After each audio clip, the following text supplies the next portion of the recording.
Berdirinya saya di sini akan menceritakan cerita tentang legenda Batuku.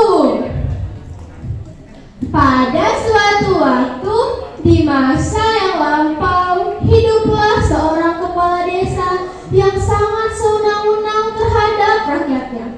Kepala desa itu menguasai seluruh lahan pertanian dan mempekerjakan rakyatnya dengan upah yang sangat rendah.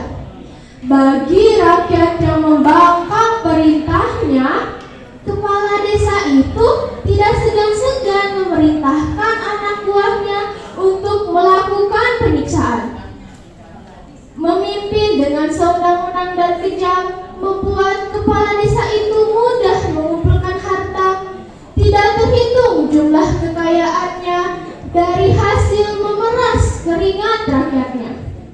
Ketika rakyatnya menderita kekurangan makanan, si kepala desa justru makan dengan berlebihan setiap harinya.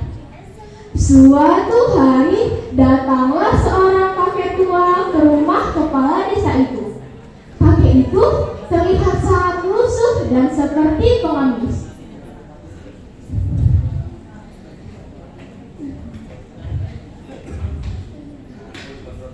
Pengawal berbicara pada temannya. "Hei, lihat, kelihatannya kakek tersebut sangat lapar. Hei kakek tua, pergi dari sini, cepat menyingkir atau aku akan menyiksamu." Kebisingan itu membuat kepala desa terbangun dari tidurnya dan menghampirinya. "Hei, ada apa ribut-ribut? Kalian mengganggu istirahatku saja." "Pak kepala desa, ada seorang pengemis datang." "Cepat usir pengemis itu." Sepertinya tidak ada pilihan lain. Pengemis itu pun pergi meninggalkan rumah kepala desa. Keesokan harinya, kakek itu datang lagi. Kepala desa langsung memerintahkan para pengawal untuk mengusirnya. Di hari ketiga, kakek itu datang lagi. Bedanya, meskipun diusir secara kasar, kakek tua itu hanya diam di tempat. "Pengawal, jika pengemis itu tidak mau pergi, beri dia pelajaran." Para pengawal kepala desa yang jahat segera memukuli kakek tua itu dengan tongkat. Anehnya, tongkat itu justru patah. Dan lebih aneh lagi, para pengawal jatuh terkapar di tanah sambil mengerang kesakitan. Tubuhku sangat sakit." Padahal kakek tua itu hanya diam saja.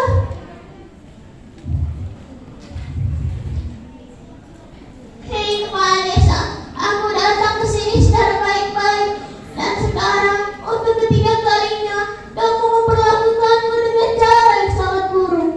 Aku datang ke sini untuk memberimu peringatan. Tunggulah esok pagi dan lihat hasil perbuatanmu selama ini. Semua orang akan mendapatkan akibat dari perbuatan burukmu. Camkan itu."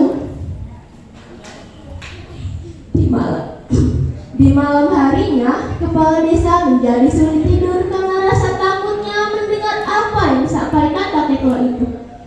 Sampai akhirnya kepala desa itu pun tertidur.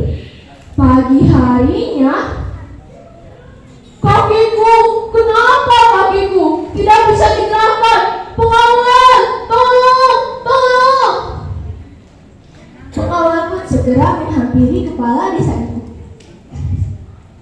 "Ada apa dengan Pak Kepala Desa?" "Entahlah, kakiku tidak bisa digerakkan. Pengawal, cepat carikan tabib untuk mengobati kakiku ini." Tabib datang sini berganti mencoba mengobati kepala desa. Tapi sepertinya tidak ada satupun tabib yang berhasil. Puluhan tabib dari berbagai desa lain telah didatangkan, tetapi hasilnya sia-sia.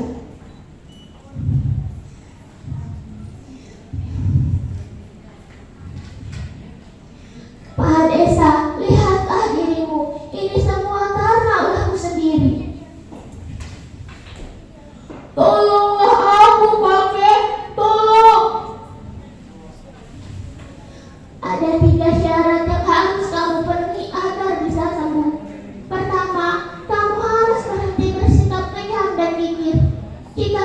bisa melakukannya, maka kelumpuhanmu akan berkurang sedikit. Kedua, kamu harus pergi bertapa di sebuah batu cekung di Gunung Karang selama 40 hari. Kamu bisa pergi ke sana meskipun dengan berusaha payah.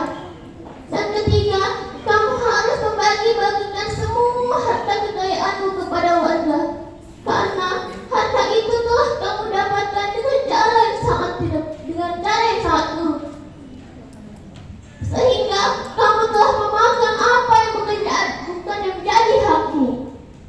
Jika ingin makan, dapatkanlah dengan cara yang benar.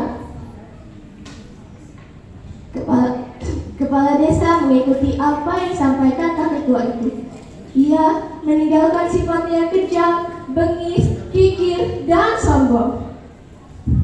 Teman-teman, ternyata benar loh yang dikatakan kakek itu. Iya, kelumpuhannya berkurang sedikit. Dia mampu berdiri dan berjalan menuju Gunung Karang, meskipun dengan bantuan tongkat dan tertatih-tatih. Setelah bersusah payah, akhirnya kepala desa itu pun menemukan sebuah batu cekung. Dia kemudian bertapa di batu cekung tersebut.